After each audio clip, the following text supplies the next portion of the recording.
Frank, congratulations on the induction to the Hall of Fame. Thank you. Did you know this was happening? Like, a lot of people were confused why you were here in Toronto, first of all. So I had no idea, honestly. I definitely didn't anticipate this at all. No one kind of tipped me off or anything. This was a big surprise. What went through your head when you saw, the highlights that you heard your fellow fighters talk about you, the people in the UFC and everything? Yeah, it was amazing. It's a little emotional, I was sweating like crazy up there, It was cool. Someone said I filmed something this summer, and they said they were going to show like a preview of that. So that's what I thought it was. But then when I realized it was the Hall of Fame, I was definitely taken back. And this might seem like a strange question, but given what you've accomplished in your career, did you expect this to happen to you at some point, or did you not even think about the UFC Hall of Fame? You don't think of that stuff at first, when you first get into this. When I first started fighting MMA, there wasn't even a 55-pound division in the UFC, so I didn't know what to anticipate. I just got into this sport because I like competing, and then once I got into the UFC, I knew I wanted to be a champion. I wanted to be one of the best, and here I am, 15 years later. And I know it's obviously pretty fresh and early, but you're gonna have to put any thought into who's gonna do your speech at the induction? I have some ideas. Got to go home and talk to the family a little bit, but I have some ideas. The last one for me. You seem like one of those rare fighters that no one really seems to have a personal issue with. Like, you might have beaten their favorite fighters, and it's like a competitive dislike, but you never really hear someone say anything negative about Frankie Edgar. So I'm curious, when you look back on your legacy, is that something that really kind of stands out as an important thing, like just the amount of respect that you have from everyone? Yeah, I think I give people respect, so, that gets respect back. So I'm a straight-up dude, and I think most people take me that way. Frankie over here. Congratulations. You've been in the UFC since, February 2007, Tyson Griffin. What's the key to your longevity, do you feel? Was it the fact that you competed in your same weight class for so many years, didn't cut a lot of weight, or is it just training? Like, what do you attribute that to? Yeah, just type person. I'm a stubborn person. I always knew I wanted to compete. I always knew I wanted to be successful in this sport, and, jumped in at 55 and didn't cut any weight, and ends up 45, ended up at 35, always trying to stay in it, trying to be competitive, trying to fight for a title always. I think just the consistency is from being in the gym and never slacking. Finishing Gray Maynard at UFC 136, where does that rank in terms of career highlights? Like, what are some of your most memorable moments of your career? Yeah, that's got to be right up there. Obviously, winning the title, being the best at the craft that I chose, it always stands out. Year fight, Cub Swanson first fight, Chad Mendes fight. Those all stand out. And just last one for me. Again, I mentioned it there. You were one of the few fighters to fight in a weight class where you didn't have to cut much weight. Why do you think we don't see more of that in MMA? Like, why do you think fighters are worried about strength, and is that something you'd like to see more of in the octagon? Yeah, it's just as the sport gets more and more competitive, guys find ways to get little edges, and I was able to do that back in the day, and I don't know if that will happen again. I would like to see guys cut less weight, but, if you can make weight and still perform, then by all means, that's why the rules are the way they are.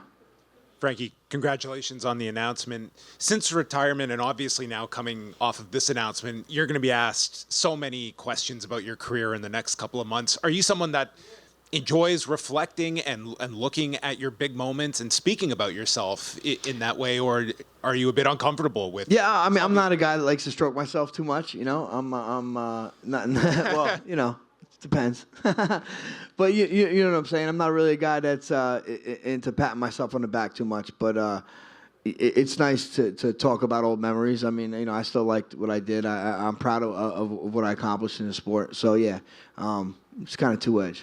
And just the last one from me, how much the perception changed among people watching you after the first BJ fight?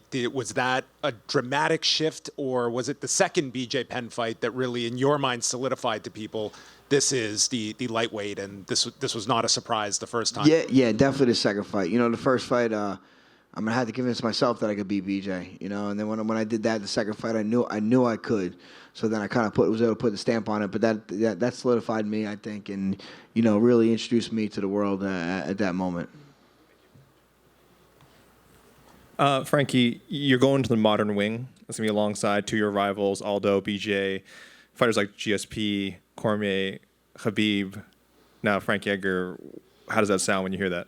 Yeah, I mean, the names you said are legends and the best of the sport, and to just be considered, among those names is why you get into the sport. I always wanted to be the best of the best. I always said I wanted to be the Michael Jordan of the sport. I don't know if I quite landed there, but to make it to the Hall of Fame is pretty special. Yeah, I mean, you've had an extraordinary career. We view a lot of it through you being like undersized, the underdog we say all the time. Is that how you see it too, or is there another word kind of you'd like to use to describe your legacy? Yeah, no, I'm down with that.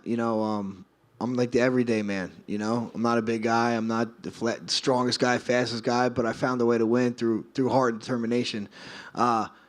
I always left it in there. That's probably the thing I want people to walk away with. Like I never went in a fight thinking I was going to lose. Because I prepared the correct way, and I always put my 100% into every fight.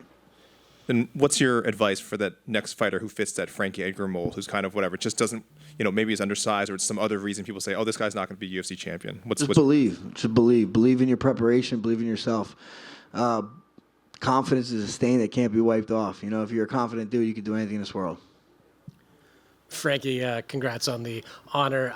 When we talk about size, is it a point of pride for you to be one of the guys, along with BJ Penn and a few others, who kind of sold a lot of people on the lighter weight classes who were maybe reluctant to watch them? Yeah, no, definitely. I think when BJ was running through everybody and, they said he didn't have many opponents. I came in there. I think I kind of threw a monkey wrench in that whole thing, and that started the lightweight, trend, and then 45 started catching on. Now 35, and now 25. I mean, you just give it time. It's going to happen. The sport is just too entertaining for the little guys not to get their shine. Congrats. Thanks. Hey, Frankie. So it was said that you really represent the audience and the fans, and that a lot of the folks who watch the sport really resonate with you. What does that mean to you as an athlete within the sport? Yeah, no, to be able to be relatable to the fans is everything. I think MMA guys are probably the most relatable out of all athletes. I don't think I'm any special or nothing. I can kick it with just about anybody, and I'm not the biggest guy in the world either, so people kind of can relate to me. Do you feel like that makes you almost like a role model for folks who want to get into this sport, seeing you there and seeing what you do? Do you feel like you're an inspiration for people, or do you like how that feels? Yeah, I mean, I don't try to talk to myself, consider myself like that, but yeah, if I could be inspiration to someone, you don't got to be the biggest, fastest, strongest guy to get it done. But if you, have good willpower, good discipline, and you're willing to sacrifice, then yeah, you could be that guy. Thank you. Thanks. Frankie, you stepped away from the sport, retired a little over a year ago.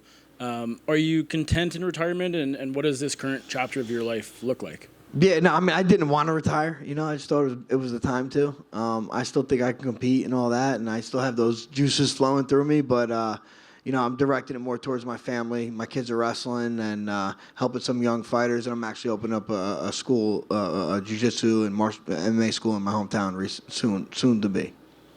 I feel like, the question for any long-time, champion or fighter when they retire is, will you ever come back? And when you say the juices are flowing, is that itch, is that real? Have you experienced that? And a lot of fighters talk about it. No, I haven't sought to go look for any fights, and nothing's came across my desk, so I haven't really been tempted. If something comes across my desk, would I be tempted?